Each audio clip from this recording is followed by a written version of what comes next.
নন্দিনী এখানে স্কুল থেকে এসে চান করে নিয়েছে, তাই তো? চান করে নিয়েছ? আচ্ছা, চলো বুনু কি করছে, দিদি কি করছে দেখিয়ে দেবো। চলো। নন্দিনী খোপা বেঁধেছে এখানে, বাহ ভালো ভালো। এখানে নন্দিনীর দিদি ভাই আর ছোট বুনু খেলা করছে। বাহ, বাইরের ওয়েদারটা একটু মেঘলা মেঘলা, খুব একটা রোদ নাই। এই যে আমার গাছপালাগুলো এখানে, এই যে একটা গাছ। তো করে রান্না বান্না হচ্ছে,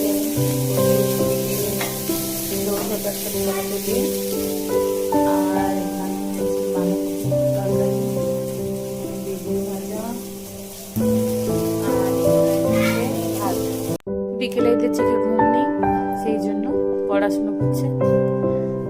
আর এই যে ছোটটিরও চোখে ঘুম নেই, খেলছে, উল্টে গেছে, এখন একটু উল্টে যেতে শিখেছে। মুখটা দেখি, মুখটা পড়া করে দাও।